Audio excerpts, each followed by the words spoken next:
오늘은 여러분들과 함께 사사 기드온에 대해서 같이 말씀 나누려고 합니다. 여러분, 기드온 하면은 용감한 300인의 용사와 함께 이 미디안을 쳐부셨던 그런 믿음의 장수, 뭐 이런 생각이 딱 떠오르지 않습니까? 주일학교 안 나오셨어요?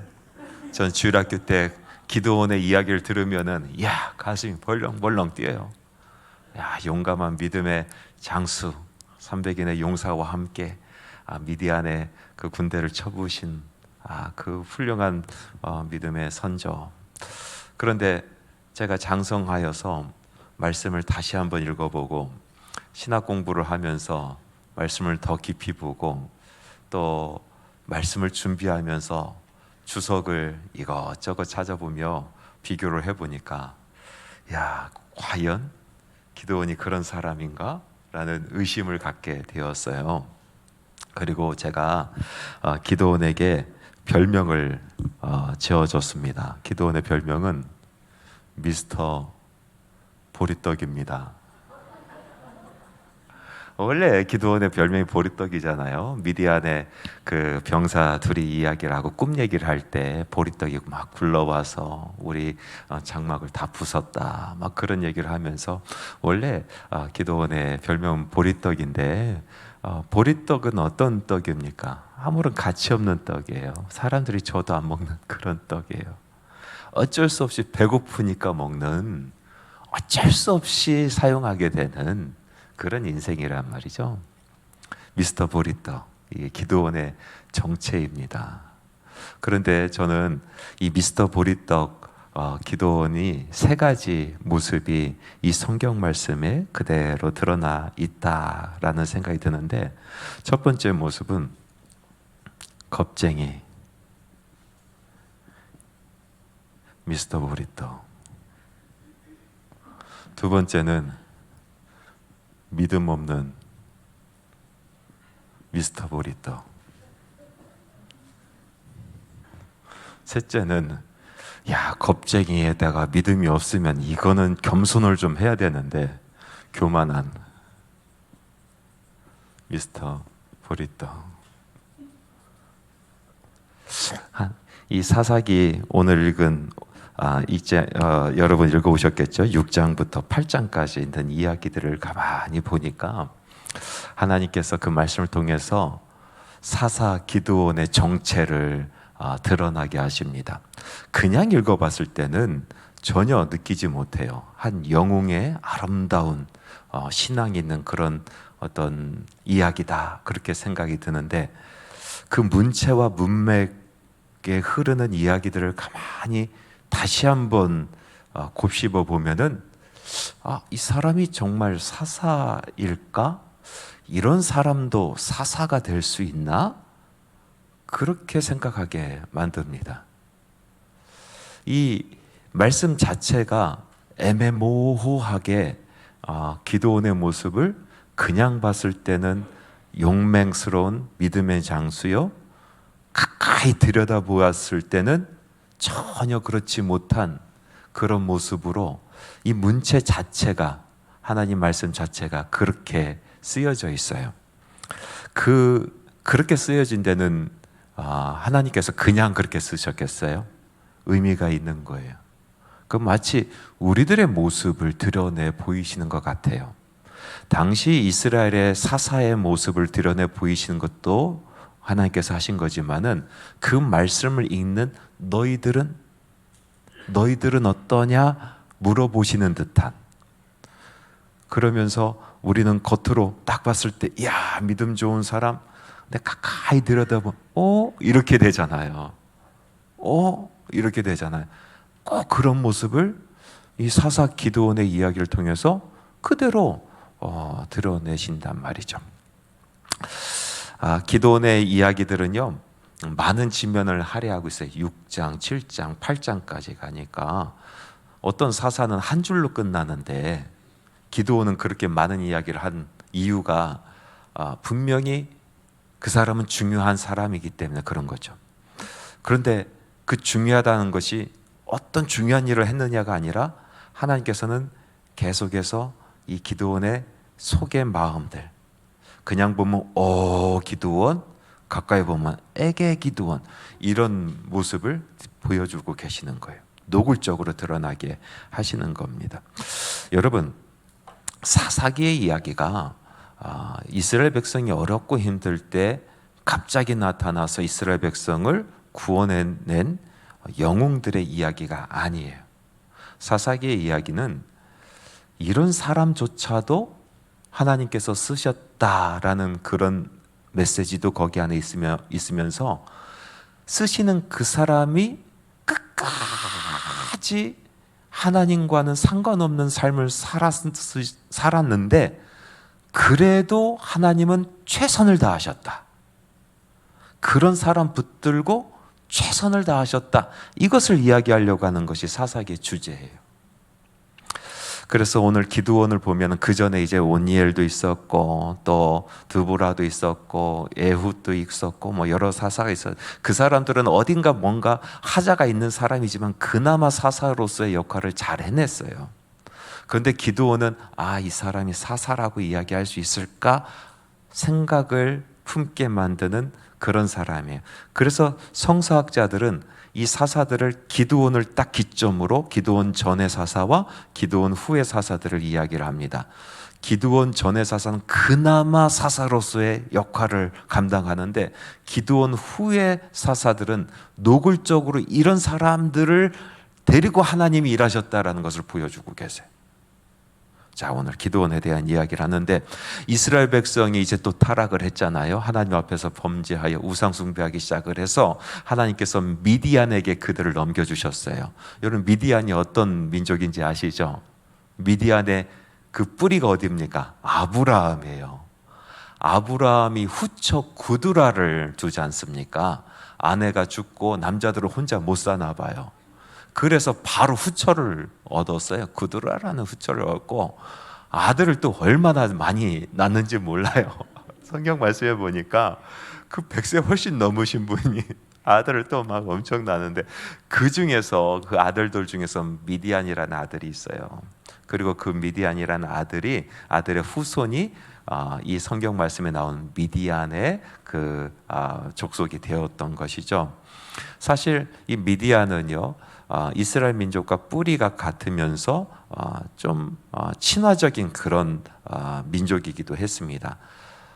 모세가 살인을 저지르고 애굽에서 도망갔어요. 어느 광야로 도망갔습니까? 미디안 광야로 도망갔어요. 거기서 누굴 만나요? 이드로라는 사람을 만나요. 이드로라는 사람이 살인하고 도망온 한 청년을 얼마나 지극정성으로 잘 보살펴 줬는지 몰라요. 그곳에서 40년 동안 이드로와 함께 지냈습니다. 그의 딸 시보라와 결혼을 했어요.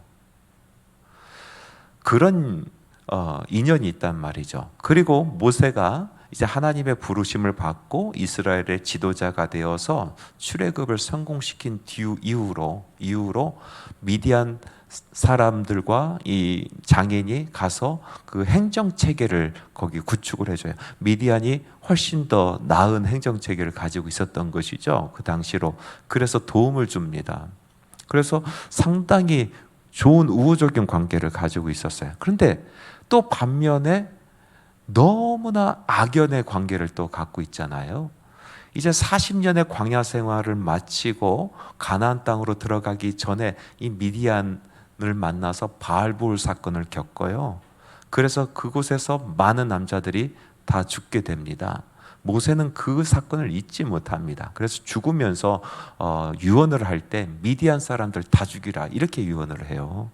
그러니까 이 미디안과 이스라엘 사람들은요 가까우면서도 먼 그런 관계를 가지고 있었죠.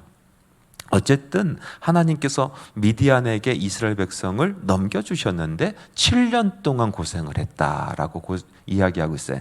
7년이라는 세월은 짧은 세월이기도 하지만은요, 이 7년 동안에 그 고생의 농도를 따지자면은요, 다른 40년, 50년, 60년의 고생은 저리 가라. 7년 동안 완전히 죽을 뻔했어요. 완전히 죽을 뻔했어요. 그 고생을 어떻게 표현하고 있냐면은 6장 2절 말씀을 한번 같이 읽어봅시다. 6장 2절. 오늘 성경 말씀 좀 많이 찾아볼 거예요. 6장, 7장, 8장 계속 넘어갑니다. 6장 2절 말씀 찾으셨죠? 예. 사사기 6장 2절 369쪽에 있어요. 예. 자, 읽습니다. 시작. 미디안의 손이 이스라엘을 이긴지라 이스라엘 자손이 미디안으로 말미암아 산에서 웅덩이와 굴과 산성을 자기들을 위하여 만들었으며, 얼마나 괴롭혔던지 이 미디안의 그 괴롭힘을 피해서 어디로 들어갔어요?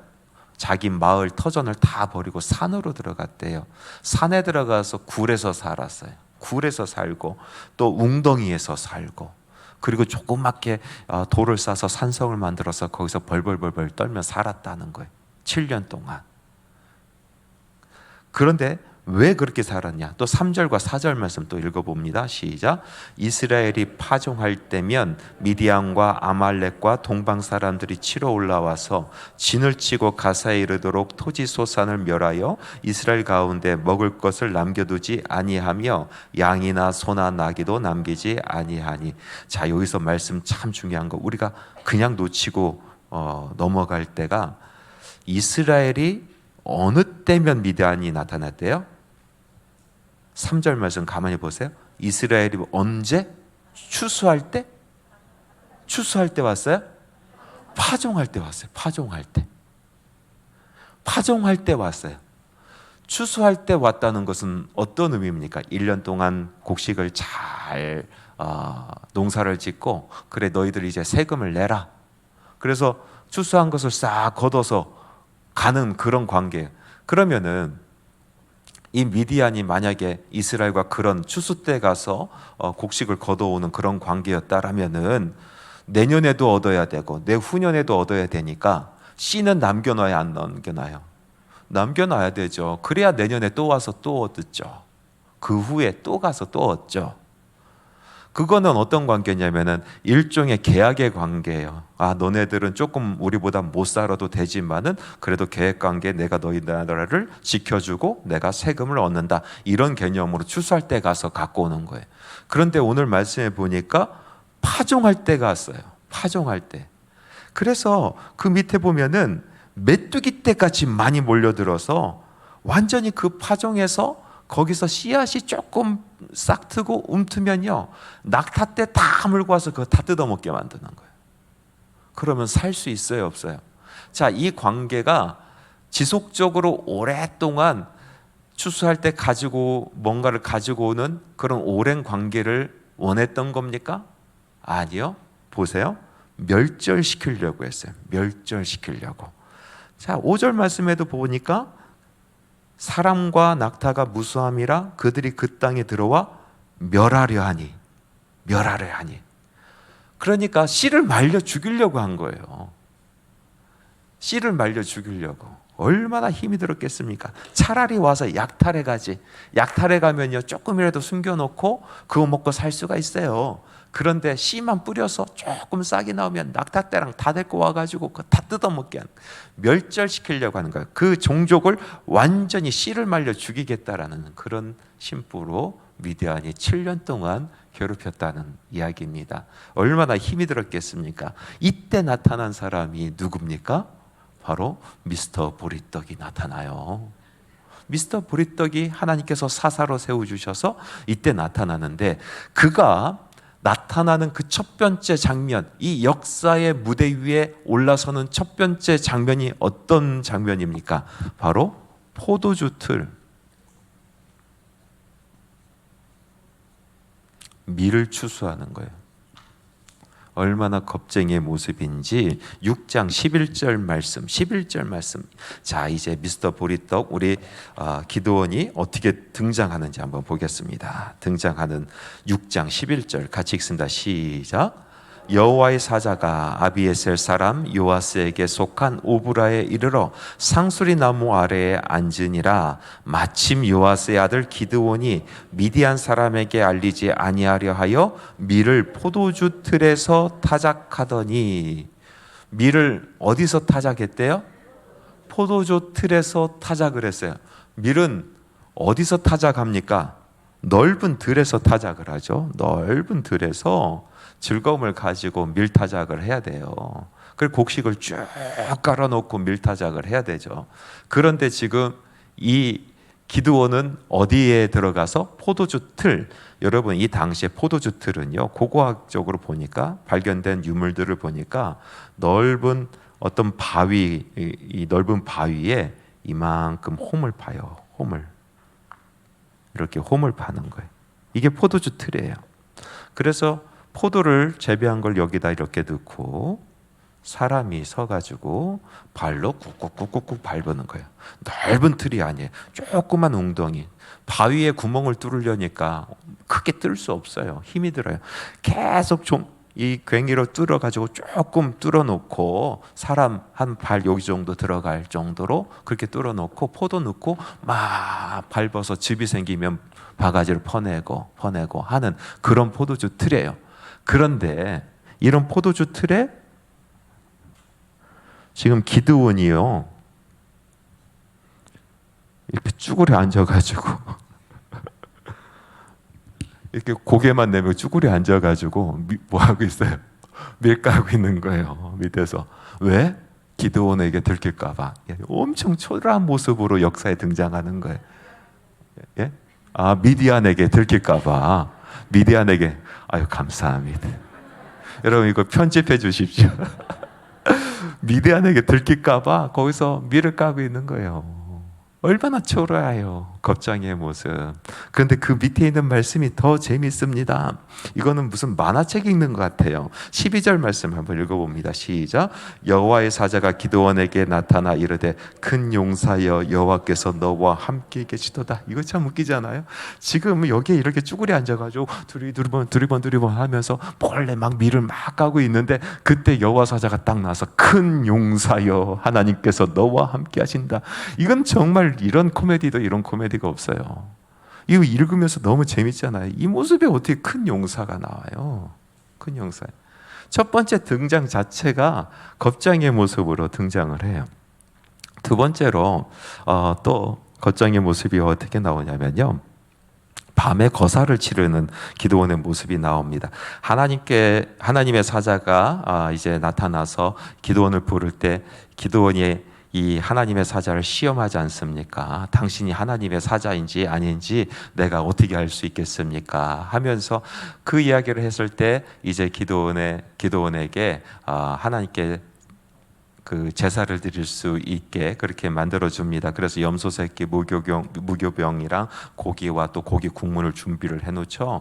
그래서 하나님의 사자가 그것을 바위에 이렇게 놓고 그 위에 고기 국물을 부어라 하고 하나님의 사자가 막대기를 딱 갖다 대니까 불이 내려와서 그걸 다 살라 버립니다. 그때 이 겁쟁이 미스터 보리떡이 깜짝 놀라서 막 울부짖습니다. 나 이제 죽게 되었다. 내가 하나님의 사자를 보았습니다. 내가 이제 죽게 되었습니다. 막 그렇게 소리를 지르고 엉엉 울고 있을 때 그때 이제 하나님의 사자는 싹 사라지고 누가 나타납니까?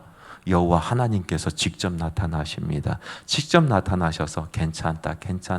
네가 하나님의 사자를 만났을지라도 죽지 아니하리라. 그렇게 이야기하니까 이 기드온이 그때 거기다 단을 쌓고 제사를 드리고 하나님께 경배를 하고 그 자리를 뭐라고 얘기합니까? 여호와 샬롬, 평강의 하나님이시구나. 그렇게 고백을 합니다. 그러고 나서 하나님께서 첫 번째 사역을 맡기십니다. 그 첫 번째 사역은 뭐냐면 네 아비 집에 가서 네 아비 집에 있는 바알의 산당을 부수고 아스라의 목상을 찍어서 그것을 가지고 산에 올라가 여호와의 제단을 쌓고 그리고 수송아지를 잡아서 하나님께 번제를 드릴 때 아스라의 목상을 찍은 그 나무를 가지고 거기다가 제사를 드려라. 그렇게 첫 번째 사역, 첫 번째 임무를 맡깁니다. 그런데 언제 갑니까? 6장 27절 말씀 읽어봅시다. 27절 시작. 이에 기드온이 종 10사람을 데리고 여호와께서 그에게 말씀하신 대로 행하되 그의 아버지의 가문과 그 성읍 사람들을 두려워하므로 이 일을 감히 낮에 행하지 못하고 밤에 행하니라. 자, 이 놀라운 일 하나님께서 맡기신 자기가 지금까지 체험하는 이 하나님, 나를 부르시는 하나님께서 맡기신 첫 번째 사역을 감당하는데 무서워서 낮에 가지 못하고 밤에 갔대요. 혼자 가지 못하고 종 10명을 데리고 갔대요. 얼마나 겁쟁이 미스터 보리떡인지 몰라요. 세 번째로 어떤 또 일이 있었냐면, 이 말씀에서 나타난 정탐꾼의 이야기가 나오는데, 그 뒤에 이야기입니다. 이제 7장에 있는 이야기 중에서 기드온이 계속 안 믿어요. 계속 안 믿고 하나님께서 300인의 용사를 붙여줬음에도 불구하고 그가 믿지 않잖아요. 그래서 하나님께서 그에게 허락한 것이 뭐냐면 정탐에서 한번 가보아라 라는 것이었어요. 그래서 정탐에서 가서 보는데 혼자 가지 못하고 부하를 데리고, 부라라는 부하를 데리고 이제 갑니다. 가는데 어떻게 가냐면요, 7장 11절 말씀 같이 한번 읽어봅니다. 7장 11절 말씀 시작. 그들이 하는 말을 들으라. 그 후에 내 손이 강하여져서 그 진영으로 내려가리라 하시니 기드온이 이에 그의 부하 부라와 함께 군대가 있는 진영 근처로 내려간즉. 자, 지금 정탐하러 가는데 진영 안으로 들어갔습니까? 아니면 근처에서 맴돌고 있습니까? 근처에 갔어요. 근처에. 진영 안으로 들어가지 못합니다. 얼마나 새가슴인지 몰라요. 얼마나 겁쟁인지 몰라요. 여러분, 하나님의 말씀 가운데서 이렇게 정탐꾼을 보냈었던 사건들이 있지 않습니까? 가데스 바네아에서 12명의 정탐꾼은요, 이스라엘이 차지할 그 땅, 가나안 땅 안으로 들어가서 그곳에 모든 것을 둘러보았어요. 그만큼 용감하게 가서 둘러본 것이죠. 그리고 또 언제 정탐꾼을 또 보냅니까? 여리고성을 함락하기 전에 2명의 정탐꾼을 보내요. 이 2명의 정탐꾼이 멀리서 여리고성 바라보고 왔습니까? 안으로 들어갔습니까? 안으로 들어갔어요. 그래서 그 모든 것들을 보고 나왔단 말이죠. 정탐꾼의 사역은 그런 겁니다. 안에 들어가서 봐야 돼요. 들어가서 봐야 되는데 기드온의 모습, 성경 말씀에 비춰진 이 기드온의 모습은 겁쟁이 미스터 보리떡의 모습에 그대로예요. 들어가지도 못해요. 진영 밖에서 멀리서 가서 정탐하고 왔다 하는 것입니다. 어쨌든 두 번째로 믿음 없는 미스터 보리떡의 모습을 한번 보도록 하겠습니다. 여러분, 이 기드온에게도 아마 변명의 여지가 있겠습니다. 너 왜 이렇게 믿음이 없어? 배운 게 있어야지. 믿음을 배워본 적이 없어요. 아버지가 어떤 사람입니까? 요아스? 우상 숭배자예요. 우상을 만들어서 팔아서 돈 벌어먹는 사람, 그 가족 전체가 삼촌이고 사촌이고 가족 전체가 바알과 아세라 신을 섬기고 바알과 아세라 우상을 만들어서 팔아서 돈 벌어먹고 사는 집안이란 거죠. 그런 집안에서 기드온이 하나님에 대해서 배웠겠습니까? 그 말씀을 들어봤겠습니까? 들어보긴 했겠죠. 하나님이 이러이런 분이셨다라는 것을 들어보긴 했지만 삶 가운데서 하나님을 체험할 수 있는 어떤 조건이 하나도 없었어요. 그러니 믿음이 없죠. 그래서 믿음 없는 모습이 계속해서 나옵니다. 첫 번째 믿음 없는 모습은요, 그가 이 하나님의 사자에게 질문하는 그 3가지 질문이 있어요. 3가지 질문. 사람이 무엇을 가슴에 품고 그것을 궁금하게 여기느냐, 그것은요, 그 사람의 됨됨이를 알 수가 있게 됩니다. 여러분, 가정에서 자녀들을 키울 때 항상 무슨 대답을 하느냐를 우린 관심 있잖아요. 그런데 사실은 참 좋은 교육은요, 그 아이가 어떤 궁금한 것을 가지고 살아가느냐, 그것이 참 중요한 거예요. 우리 신앙생활에 있어서도 대답을 잘하는 것보다도 무엇을 내가 의심하고 무엇을 내가 알고자 원하느냐, 자기가 가지고 있는 그 문제가 어떠한 것이냐가 그 믿음의 성장을 좌우합니다. 그런데 이 사람이 가지고 있는 믿음 없는 이 3가지 질문을 가만히 보세요. 첫 번째 질문은 언제 나오냐면 6장 12절에서 13절 전반부에 있어요. 6장 12절에서 13절 전반부. 같이 한번 읽습니다. 6장 12절 찾으셨어요? 자, 시작. 여호와의 사자가 기드온에게 나타나 이르되 큰 용사여 여호와께서 너와 함께 계시도다 하매 13절 기드온이 그에게 대답하되 오 나의 주여 여호와께서 우리와 함께 계시면 어찌하여 이 모든 일이 우리에게 일어났나이까. 지금 한번 생각을 해보세요.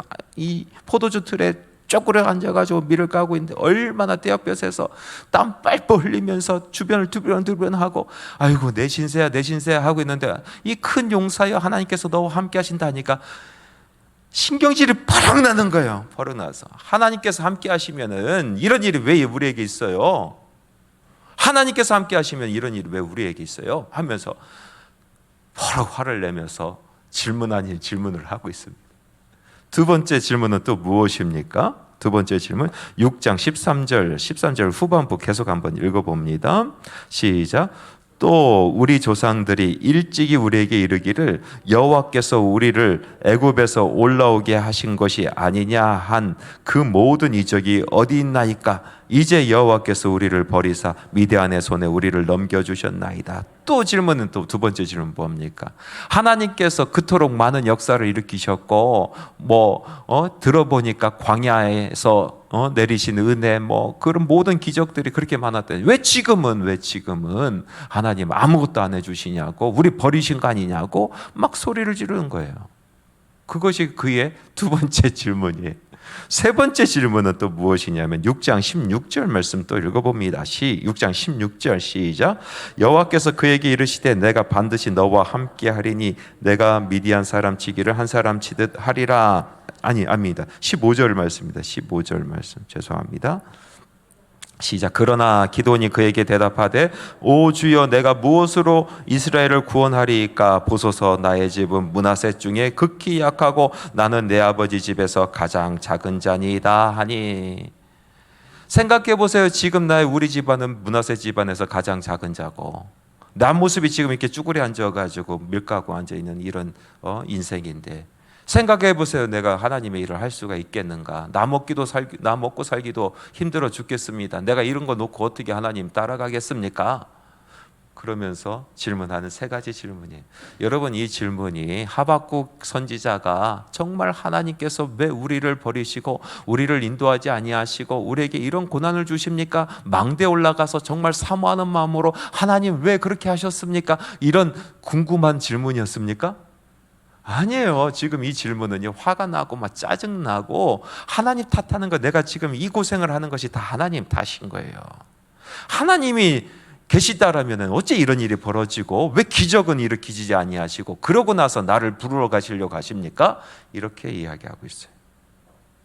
여러분 믿음은 항상 어려울 때 나오잖아요. 고난 가운데 믿는 사람과 믿지 않는 사람들의 차이가 있어요. 고난을 당했을 때 믿음이 있는 사람들은 하나님께서 나에게 이 고난을 통하여 무슨 메시지를 주시는가, 하나님께서 내가 혹시 하나님 앞에 범죄한 일이 있어서 이런 고난을 당하는가, 이런 생각을 해요. 그러나 믿음 없는 사람은 어떻게 합니까? 무조건 하나님 탓이에요. 하나님 왜 살아계시다라면 왜 이런 일을 나에게 벌려주시고, 하나님께서 왜 능력 있으시면 나를 고쳐주지 아니하시고 이것도 해결해 주지 아니하시냐고 하나님께 막 따져 묻는 거예요. 그게 믿음 없는 사람의 특징 아닙니까?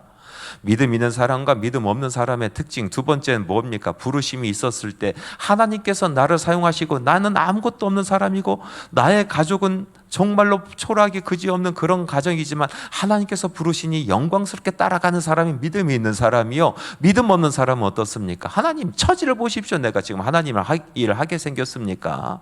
내가 지금 이런 상황인데 교회 일을 하게 생겼습니까? 이렇게 얘기하는 사람 믿음 없는 사람이라니까요.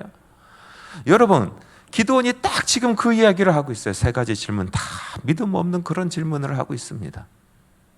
두 번째로 믿음 없는 것을 가만히 보면은 이 말씀에서 뭘 폭로하고 계시냐면은 계속해서 표적을 요구하고 있어요. 표적.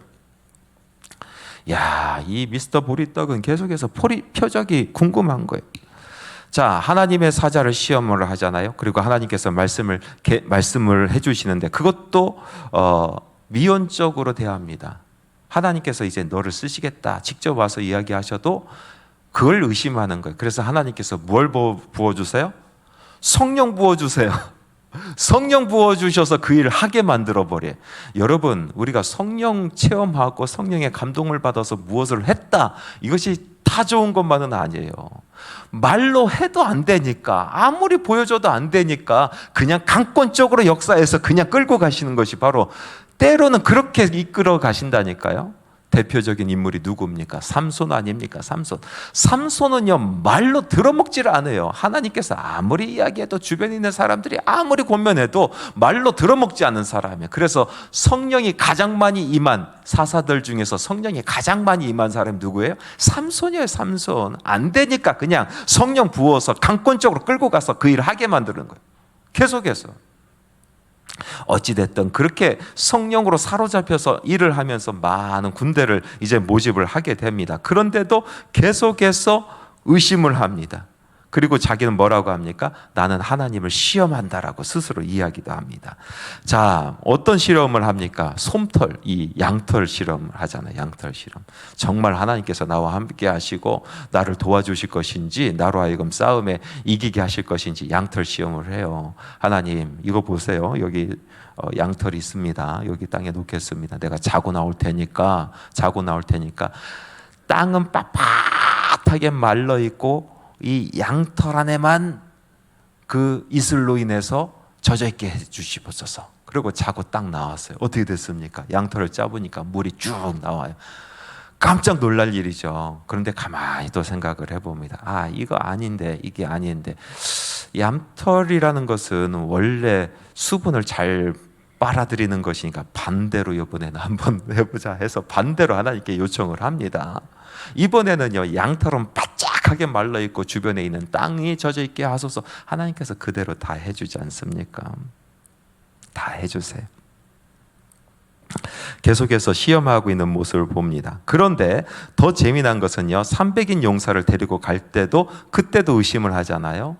300인 용사를 데리고 가는데도 의심을 해요. 그래서 하나님께서 정탐을 허락하십니다. 그 정탐하러 이제 자기 부하와 가서 정탐을 해요. 그런데 어떤 사람들을 만나냐면 7장, 이거는 말씀 같이 읽어봅시다. 7장 13절 말씀, 7장 13절 말씀 같이 읽습니다. 시작. 기드온이 그곳에 이른즉 어떤 사람이 그의 친구에게 꿈을 말하여 이르기를, 보라, 내가 한 꿈을 꾸었는데 꿈에 보리떡 한 덩어리가 미디안 진영으로 굴러 들어와 한 장막에 이르러 그것을 쳐서 무너뜨려 위쪽으로 엎으니 그 장막이 쓰러지더라. 그리고 친구가 또 이야기를 합니다. 아, 그건 기드온의 칼이다라고 얘기를 하는데, 그때서 믿는 거예요. 그때서. 여러분, 누구의 말을 믿었습니까? 예? 적군의 말을 믿는 거예요. 적군의 말을 믿는데, 적군도 적군의 장군의 말을 믿습니까? 누군지도 몰라요. 그래서 하나님의 말씀에 어떤 사람이, 이 사람 군사인지도 아닌지 몰라요. 그냥 어떤 사람이 자기가 꿈을 꿨는데 그 꿈을 해석해주는 그 어떤 친구의 이야기를 믿었어요. 야, 이거 참 답답할 노릇입니다. 여러분, 사사 기드온이 오기 전에 하나님께서 먼저 보내준 분이 있어요. 누구냐면 선지자를 먼저 보내줘요. 그러니까 이스라엘 백성이 7년 동안 환난 당해서 하나님께 살려달라고 애청했을 때 선지자를 보내주세요. 그래서 그 선지자로 하여금 너희들이 지금 왜 환난을 겪고 있는지, 그것을 옛날의 역사를 털어가면서 다 설명을 해줬어요. 다 설명해 주셨어요.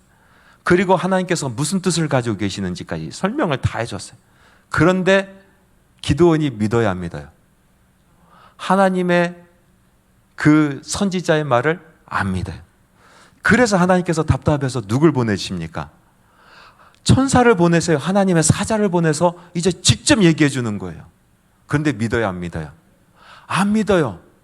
그러니까 누가 옵니까? 이제 하나님께서 직접 오셨어요. 직접 오셨어요. 그래서 내가 너와 함께 한다니까, 내가 너와 함께 한다니까, 너는 이제 나의 도구로 쓰임 받게 된다니까 이야기를 했는데도 믿어야 안 믿어요? 안 믿어요. 그리고 누구 말을 믿어요? 어떤 사람 말에 믿어요. 그것도 적진에 들어가지도 못하고 적진 밖에서 빙빙 돌다가 어떤 사람의 꿈을 믿어요. 참 환장하고. 여러분, 이게 기드온입니다. 이게 기드온. 여러분, 한 사람이 이거와 같아요. 한 사람이 직장 상사가 그렇게 막 괴롭혀요. 그래서 내가 너무 시달려가지고 내가 이놈의 직장 때려쳐야겠다, 그런 마음이 딱 들었어요. 그런데 집에 보면 처자식이 있어요. 아이들 학원비도 보내줘야 되고, 어떻게 이거 때려치고 새로운 직장 구할 수 있다라는 보장이 없어요. 고민하다가 목사님을 찾아가요. 목사님 찾아가서, 목사님, 내가 사실은 이런 문제. 그 상사가 얼마나 나를 괴롭히는지, 내가 정말 하루도 가서 일할 때 정말 숨 막혀서 살지 못하겠어요. 그러니까 목사님께서 기도 좀 한번 해보자고, 그렇게 함부로 가야 될 곳 없이 그만두는 거 아니라고, 하나님 뜻이 무엇인지 계속해서 기도해보고, 내가 보기에는 인내하고 조금 더 참아보고, 그리고 하나님께서 길을 열어주시면 그때 움직여도 문제가 되지 않으니까 좀 참아보고 기도합시다. 그래서 목사님 말 듣고 이제 기도하기 시작합니다. 밤이 새도록 기도했어요. 근데 새벽녘에 마음속에 하나님께서, 그래, 네가 조금 더 인내하고 내가 조금 있다가 길을 열어줄 테니, 그러니 그때서 네가 그만둬도 늦지 않으니 조금만 더 인내하자 하는 하나님의 감동하심이 있었어요.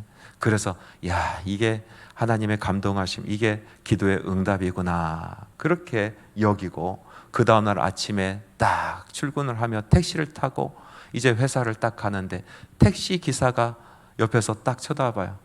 잠 못 주무셨어요? 했더니 그때서 얘기합니다. 사실은 내가 이러이러해서 저래저래하고 이래이래해서 이런 상황인데 어떻게 했으면 좋겠습니까? 택시 기사가 얘기합니다.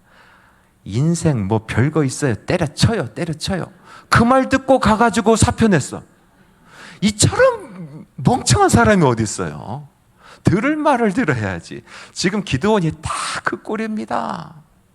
선지자가 와서 이야기해주고, 하나님의 사자가 와서 이야기해주고, 하나님이 이야기해줘도 계속 믿지 않고, 결국 믿는 것은요, 적진에서 어떤 사람이 꿈꾸는 것을 믿고, 그래서 가는 사람, 믿음 없는 사람의 대표적인 케이스가 바로 미스터 보리떡, 우리 기드온이었어요. 자, 그럼에도 불구하고 이렇게 믿음이 없는데도 하나님께서 쓰십니까? 안 쓰십니까? 하나님께서 쓰셔요. 그를 들어 쓰세요. 그래서 미디안, 아말렉, 동방의 여러 나라들의 연합군이 몰려오는데 그 인원이 13만 명. 기드온이 소리를 질러서 이스라엘 백성의 군사들을 모았는데 그 인원이 몇 명이냐면 3만 2천 명.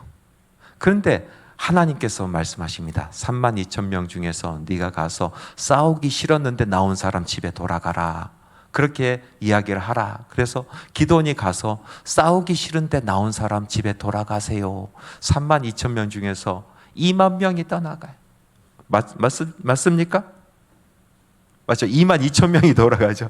2만 2천 명이 돌아가요. 아마 기드온도 집에 가고 싶었을 거예요. 2만 2천 명이 돌아가요. 13만 명 대 그 다음에 10,000명 남았어요. 그러니까 1대 13, 한 사람이 13명 잡고 싸우면 되는 싸움 아닙니까? 그런데 하나님께서 어떻게 하십니까? 그것도 많다, 더 줄여라 하면서 명령을 내리시는데, 그 말씀이 어디 있냐면 7장 5절과 6절 말씀, 7장 5절과 6절 말씀 같이 한번 읽어봅니다. 이것은 참 중요한 말씀, 집에서 한 10번을 읽어보세요. 이해가 되나? 한번 읽어봅시다. 시작. 이에 백성을 인도하여 물가에 내려가매 여호와께서 기드온에게 이르시되, 누구든지 개가 핥는 것 같이 혀로 물을 핥는 자들을 너는 따로 세우고, 또 누구든지 무릎을 꿇고 마시는 자들도 그와 같이 하라 하시더니, 손으로 움켜 입에 대고 핥는 자의 수는 300명이요 그 외의 백성은 다 무릎을 꿇고 물을 마신지라. 이것은, 이 말씀은요, 300명을 추려내신 하나님의 방법이었단 말이죠. 그런데 두 부류의 사람이 있어요. 훈련을 하고 물가에 가서 물을 마시라 하니까 5절 말씀에 보니까 개가 핥는 것 같이 혀로 물을 핥는 자, 그 사람들 따로 세우고, 또 무릎을 꿇고 마시는 자를 따로 세우라, 그렇게 말씀하셨잖아요. 이게 무슨 말씀입니까? 제가 이 말씀을 이해하려고 개가 물을 어떻게 먹는가 가만히 봤어요. 이렇게 서가지고요, 이 물을 대고 이렇게 혀로 핥아 먹잖아요.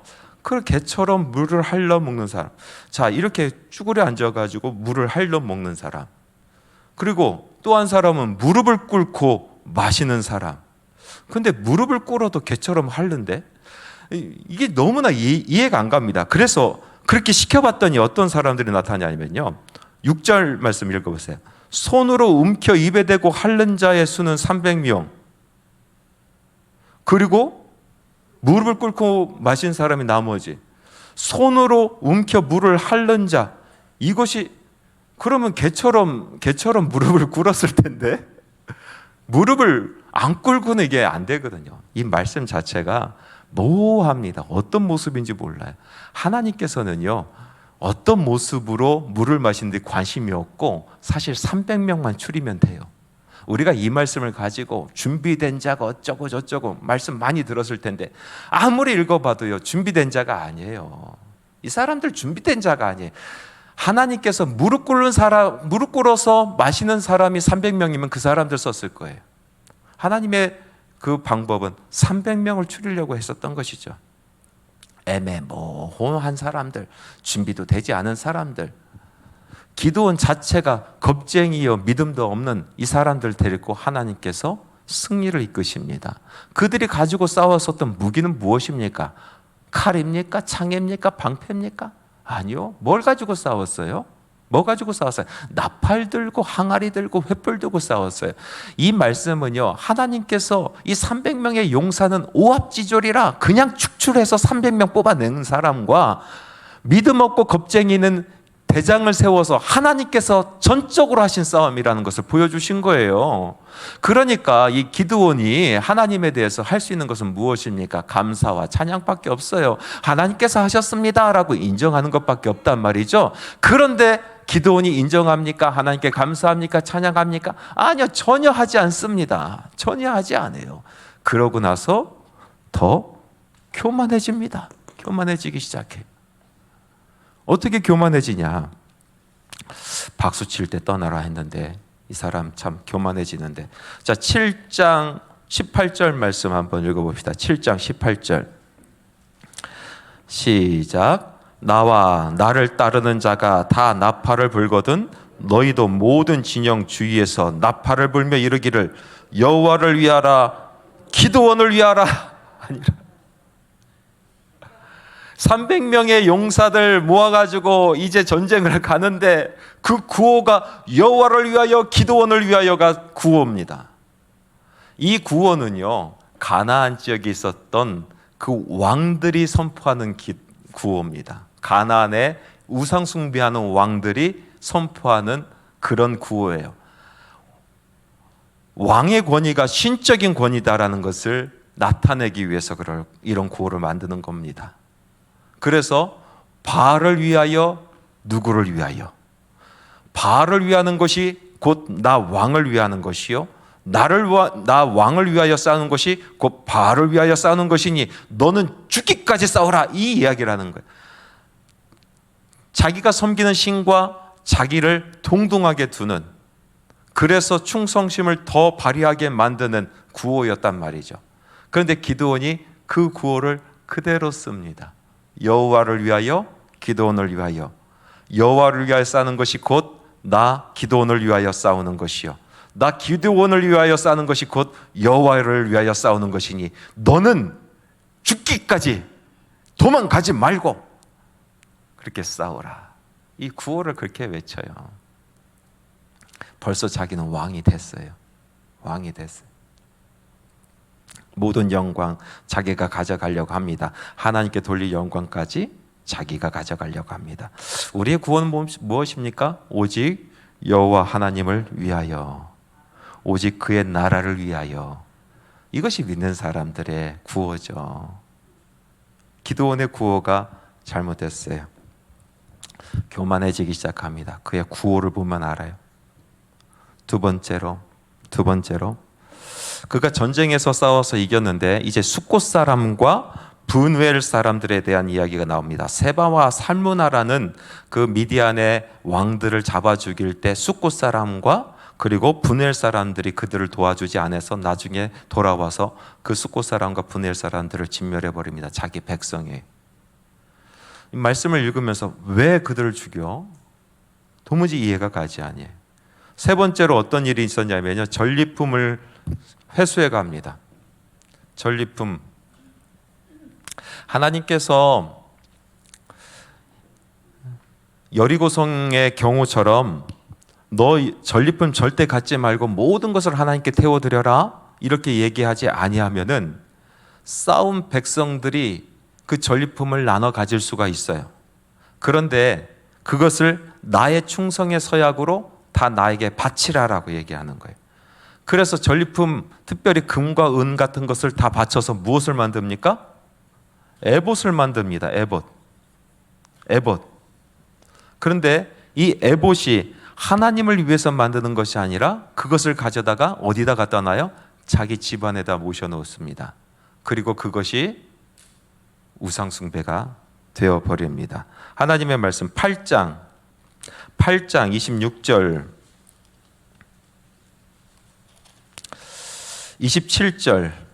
27절을 읽겠습니다. 시작. 기드온이 그 금으로 에봇 하나를 만들어 자기의 성읍 오브라에 두었더니 온 이스라엘이 그것을 음란하게 위함으로 그것이 기드온과 그의 집에 올무가 되니라.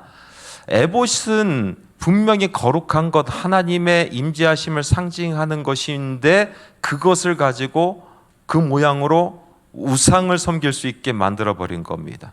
그래서 그 집안뿐만 아니라 이스라엘 백성 전체가 우상 숭배하게 되었습니다.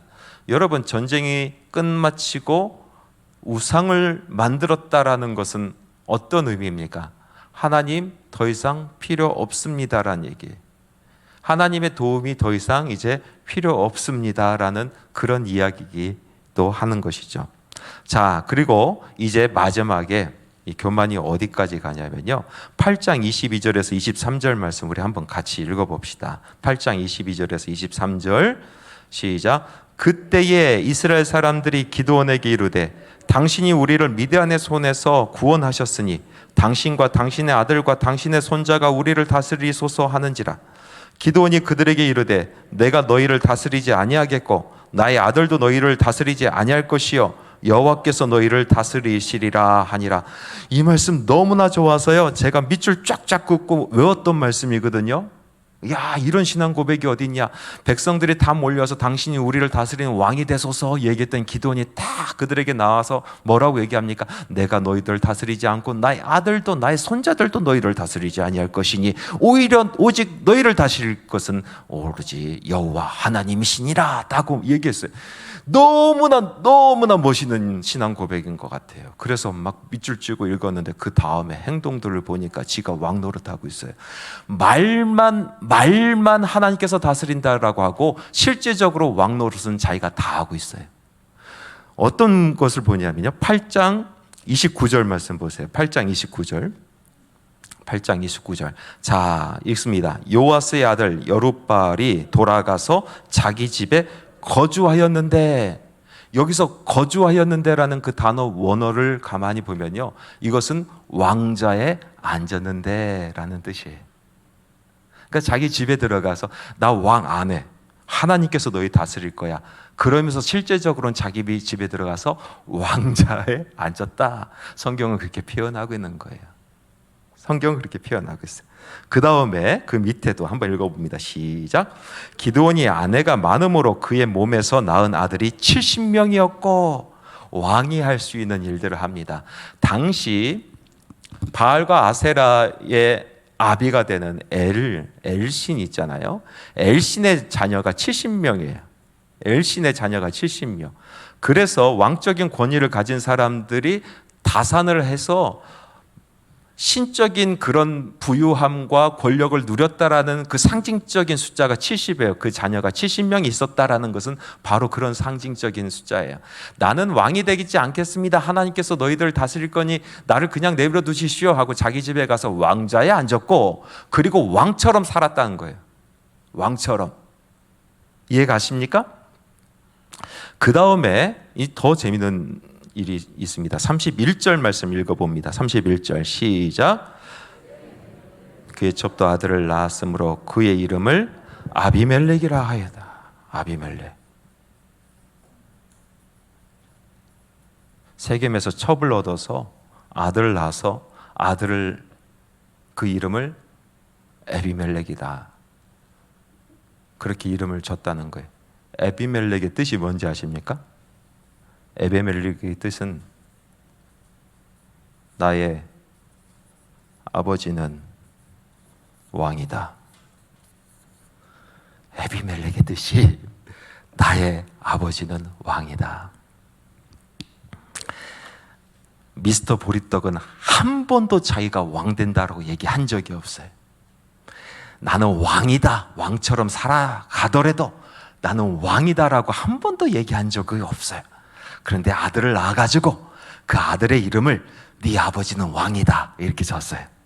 그럼 누가 왕이에요? 자기가 왕이에요. 결국은 그 마음속에는요, 자기는 왕이었어요. 자기는 왕이었어요. 한 번도 겉으로 드러내기는 나는 하나님만 섬기고 나는 하나님께서 너희들을 다스리기를 원하신다. 그러나 진작 자기의 삶은 왕처럼 누리며 살고, 그리고 나중에 자기 아들을 낳는데 네 애비는 왕이다 라고 이름을 진 사람이 교만한 미스터 보리떡 기드온입니다. 말씀을 하나씩 보면서 전체적으로 흘러가는 그 문맥을 보면은 기드온은 하나님께서 쓰신 사람이요, 그리고 하나님의 거룩한 일들을 감당한 사람이 분명히 맞는데, 그런데 문맥을 보고 단어의 뜻을 보고 그리고 그 속의 이야기를 살펴보니 정말로 이런 사람이었어? 이것이 보여요. 그런데 기드온의 이런 모습을 폭로하려고 이런 이야기를 하신 것이 아니라 오늘날 우리의 모습은 어떤가? 여러분, 겉으로 보기에는 저 자신도 보면은 겉으로 보기엔 멀쩡해요. 다 하나님 믿는, 잘 믿는 사람. 그런데 얼마나 겁이 많은지 몰라요. 얼마나 겁이 많은지 몰라요. 그리고 얼마나 믿음 없는 짓을 많이 하는지 몰라요. 겉으로는 하나님이 나의 왕이시고 하나님께서 나를 다스리시고, 그런데 자기가 원하는 거, 자기가 하고 싶은 짓은 다 하고 살아요. 자기가 왕처럼 살아요. 속마음은 내 아들에게 아비멜렉이라고 이름 짓고 싶은 사람들이. 그게 우리의 모습이에요. 우리의 모습이에요. 오늘 사사기 기도원의 모습을 보면서 하나님께서 말씀 가운데 은근하게 이렇게 폭로하시는 그 폭로하심을 보았습니다. 그 말씀을 우리가 한번 마음에 좀 새기기를 원합니다. 기도원을 비난하는 것이 아니고, 우리 믿는 사람이 이런 모습이구나, 다시 한번 돌이키는 그런 시간 되기를 바랍니다. 기도하겠습니다. 참 좋으신 하나님 아버지, 감사합니다. 주님, 기도원의 이야기를 통해서 이 애매모호하게 끝나는 이야기, 그 이야기를 통하여 이 사람이 정말 하나님의 사람인가 아닌가 결정하기도 어렵고 판단하기도 어려운 모습을 보면서 우리 모습도 그렇지 않은가 하나님 앞에 고백합니다. 주님, 용서하시고 순전한 마음 가질 수 있도록 우리 주님 역사하여 주옵소서. 예수님의 이름으로 기도합니다.